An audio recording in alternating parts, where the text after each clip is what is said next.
So we have the Roaring 20s, the Golden 20s, the Jazz Age, and the last one was called the Flapper Era. Flapper Era. What? What did you say? Who wears skirts? Well, in those days they did. Women. So it was the Flapper Era was the era when women kind of came into being. Now, I will tell you that this section was a very big part of the AP test that the kids just took, women's suffrage in the Flapper Era. So you never know, okay? So those are the four terms sometimes known as the 1920s. Well, that then will take us to our first subtopic, which is post-war problems after World War I in the United States. Because we had some problems. Every time you have a major war, you got problems that follow it. So post-war problems after World War I in the United States. And as I mentioned, there were a ton of positive things that went on in the 1920s, but there was equally as many bad things that went on in the 1920s. And one of the biggest adjustments that the United States would have to make in the 1920s was converting the country from wartime production to peacetime production. Because what have we been doing this whole time that we've been involved in World War I? We've been producing war materials. But we're not going to have any use for war materials anymore. So now we got to transform our factories and our way of thinking economically from a wartime production to a peacetime production. Now, were the factories going pretty crazy during World War I? You bet they were. And wage earners were doing well. People that were working in factories were busy. They were making good money. Well, were these factories lively after World War I near as much? No. And what happened as a result of post-war problems is that wage earners really suffered after World War I because the factories weren't near as active. And that would lead to what?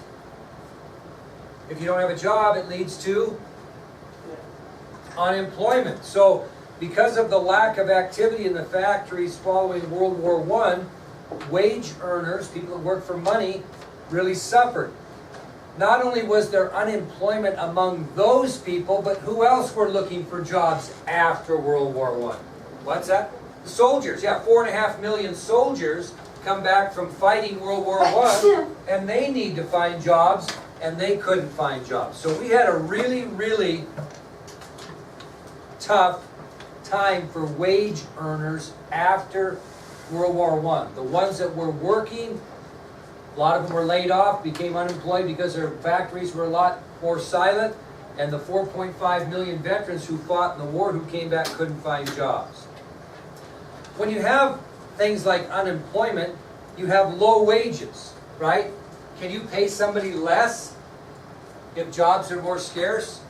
Sure you can, because people will work for less, right, to get a job. But what happens with the cost of living, no matter what? Cost of living ever go down? Never. So you got these people who are working for less, but the cost of living is higher. Not a good situation, okay? Just like teachers are going to be negotiating salaries pretty soon. That's what they do every year. And our teachers are going to be the same way. And what's going to be the topic of discussion? Well, if we get no raise and the cost of living goes up, which it's going to, we're going to lose money.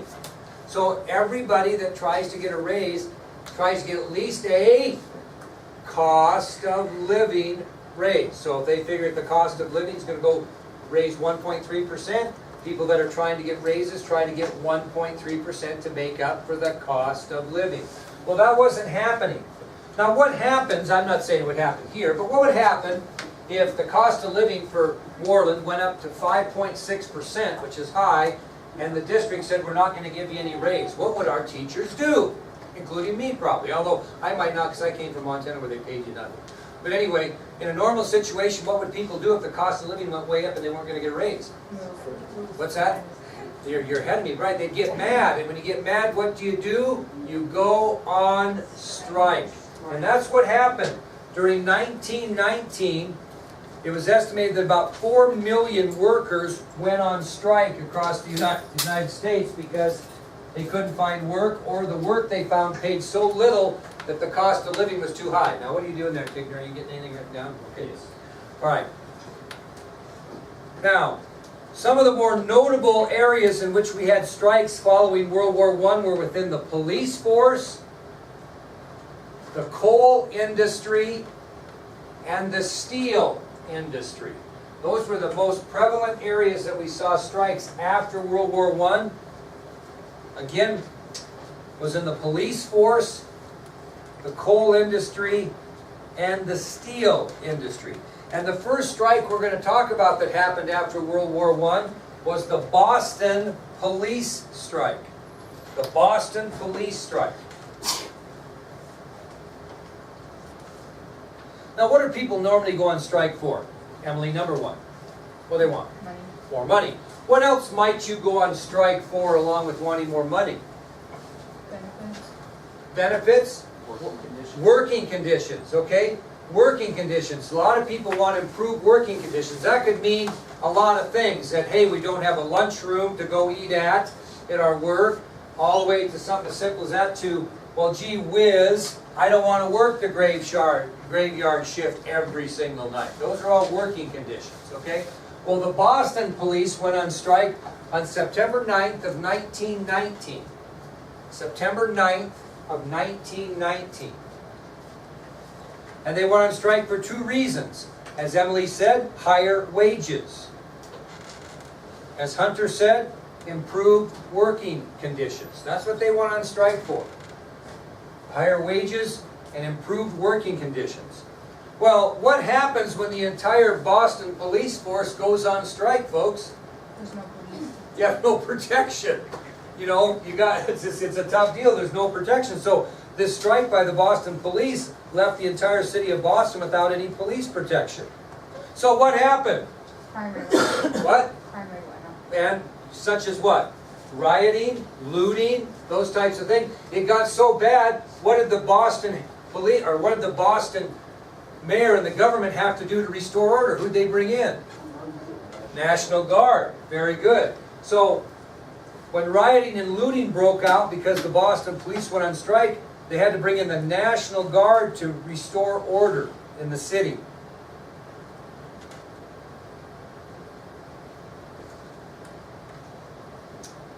Now, what happens sometimes when you go on strike and nothing happens? I mean, you're just not making any progress. What normally happens when a group goes on strike and they can just see, you know, this isn't going to work. We're not getting anything. What do they do? Give up.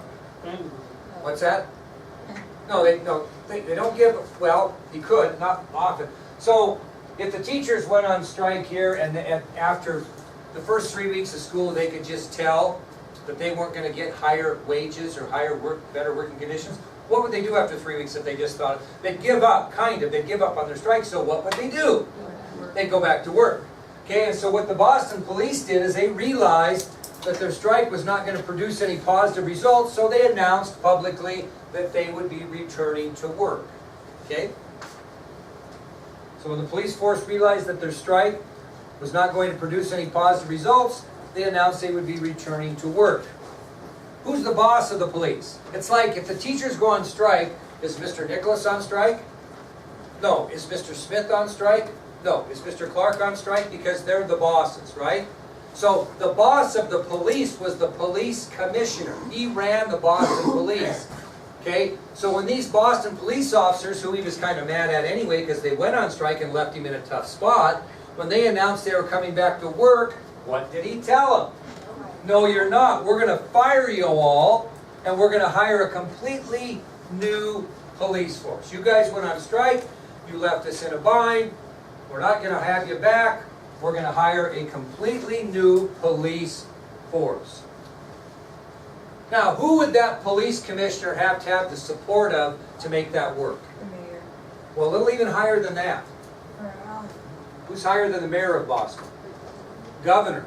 And the governor of Massachusetts, ironically at the time, was a fellow by the name of Calvin Coolidge, who would later become what? President of the United States. So, Massachusetts Governor Calvin Coolidge supported this police commissioner's actions of firing all the Boston police officers and hiring all new ones. And when Governor Coolidge was asked to state his opinion about the situation, he said, quote, there is no right to strike against the public safety by anybody, anywhere, anytime. So the reason he supported the police commissioners, he didn't think that those police officers had the right to strike when it put public safety in jeopardy. Okay? A lot different than if you're striking as a teacher. Are you putting anybody in danger by striking as a teacher? No. But if you're striking as a police officer or a firefighter, are you putting people's lives in danger? Sure you are. So Governor Coolidge stated, quote, "There is no right to strike against the public safety by anybody, anywhere, anytime." Well, these new police officers were hired by the police commissioner. The old police officers that went on strike were fired. And the people in Boston saw that as a positive.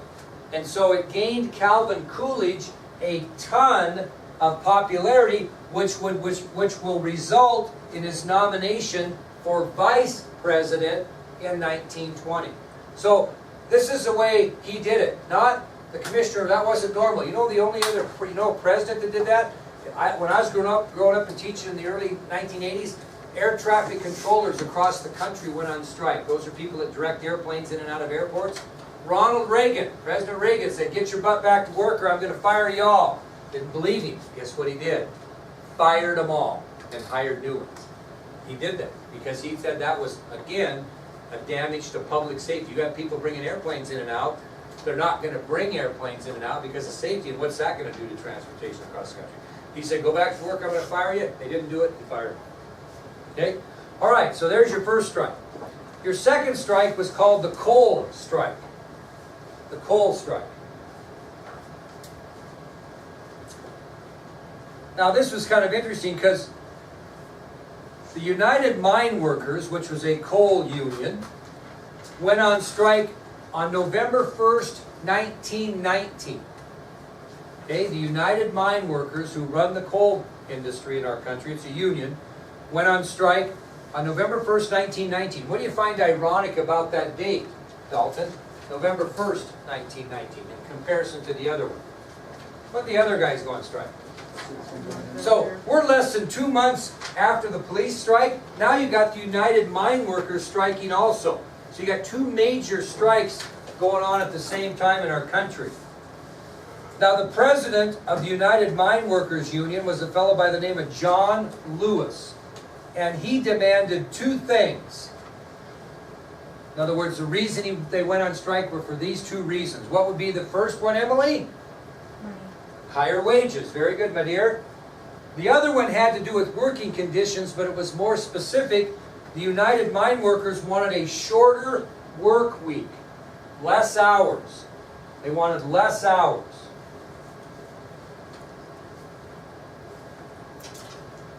So, the United Mine Workers on November 1st, 1919 go on strike for higher wages and a shorter work week led by Union President John Lewis.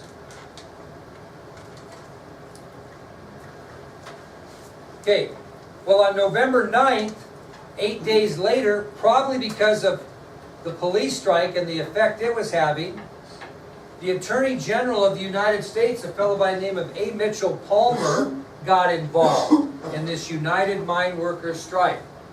8 days later, on November 9th, 1919, the Attorney General of the United States, A. Mitchell Palmer, His name is just A? yeah, he said a first initial, yeah, A. Mitchell Palmer, got involved. And you know what he did? He secured an injunction against the United Mine Workers. He secured an injunction against the United Mine Workers. Anybody know what an injunction is? Who grants an injunction? How do you get an injunction? You have to go to court. You have to convince the judge that somebody's doing something they shouldn't. Yes, my dear? Okay. And an injunction is a document that's granted by a court where you're either required to perform or refrain from doing a specific act. It depends on the situation. So what happened on November 9th of 1919, Attorney General A. Mitchell Palmer secured an injunction against the United Mine Workers, against the group that was going on strike. Now, you think that this document required the United Mine Workers to either perform or refrain from a specific act. Think about it. Perform what? What do they have to perform? Well, that's a good guess, but actually it's just the opposite. They had to refrain from what? Striking. Okay, but that's a good guess, and I can see how it could go that way. So Attorney General Abe Mitchell Palmer secured an injunction that stated basically that the officers of the United Mine Workers had to stop their activities during the strike. Okay, had to stop their activities. Had to stop the strike. Well, guess what? You think these miners said, okay, we're going to go right back to work because you gave me an injunction.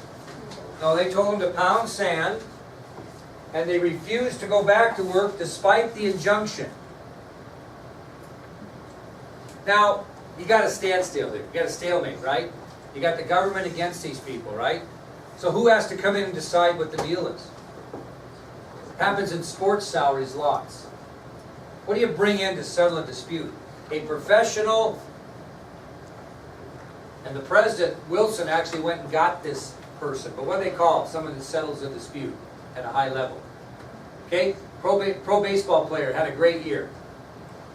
Last year of his contract, he wants $75 million over 3 years, and the organization thinks you're out of your mind. We're going to give you $35 million. Who's going to settle that dispute? Who gets hired to settle a dispute like that? A professional Soraya? Oh no, let them have this one. Okay. A professional arbitrator. Okay, a professional arbitrator is someone that's hired to come in. Both sides agree to whatever decision this professional arbitrator makes will be final. So, Maddie and I can't decide on something. She thinks that you ought to be able to wear blue dresses to the prom, and I think there should be no blue dresses to the prom no matter what. We are just fighting it out. And we can't get along, we're not getting anywhere, so we hire Soraya to come in, who's a professional arbitrator. And Soraya's going to listen to all the reasons that Maddie has to wear blue dresses to the prom, and she's going to listen to all the reasons I have why you shouldn't. And we've agreed, Maddie and I, before we brought in Soraya, that whatever Soraya says we'll agree to, because she's a non-partial arbitrator. And that's what they did. President Wilson brought in an arbitrator, and that arbitrator made the decision that he would give the miners a 27% increase in salary. Now, were the coal companies able to fight back and say, no, we're not paying that? No, because they went in there making the decision of whatever the arbitrator thought was fair would be fair. What didn't they get, though? Shorter work week. Very good. So this arbitrator went in there to try to be fair with the coal strike, and he said, I'm going to grant a 27% wage increase for all members of the United Mine Workers Union, but you're not getting a short work week. That's called compromise, and that's what arbitrators do. Okay? All right, there's your coal strike. Well, now we'll move on to the steel strike, because we had a strike in the steel industry as well.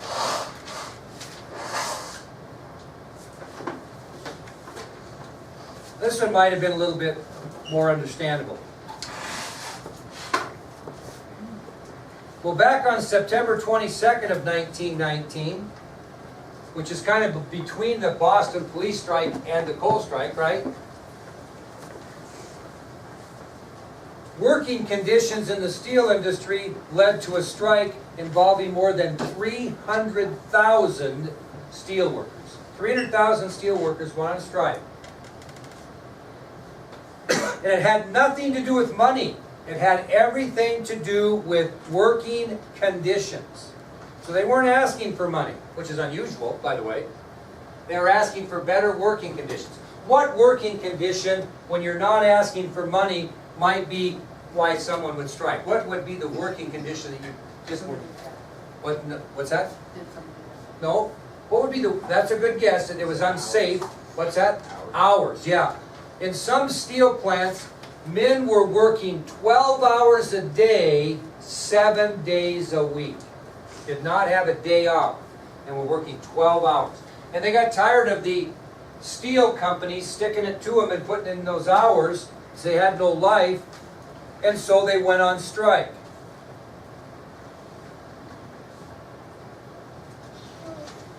This strike went on for 3 years, although they didn't walk out for 3 years. What happened after a period of time when they could see nothing was going to be beneficial? What did the steel workers do? Went back to work, and they welcomed them back. Obviously, if you're working 12 hours a day, 7 days a week, you have a what? Shortage in steel workers, right? Otherwise, you wouldn't be working those kind of hours. So they went on strike.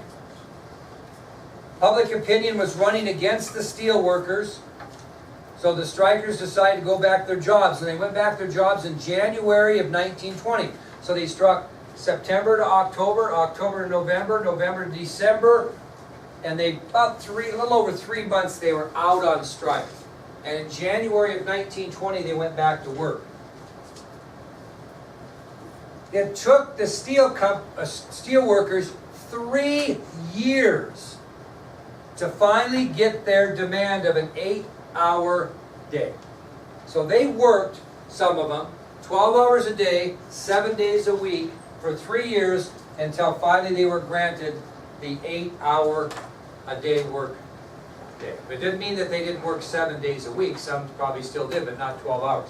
So that strike did not really go in the favor of the steelworkers. It took 3 years to get them where they wanted to be. But those were 3 major strikes that went on right after World War I because of the economics of our country. Okay, that'll take us to our next subtopic.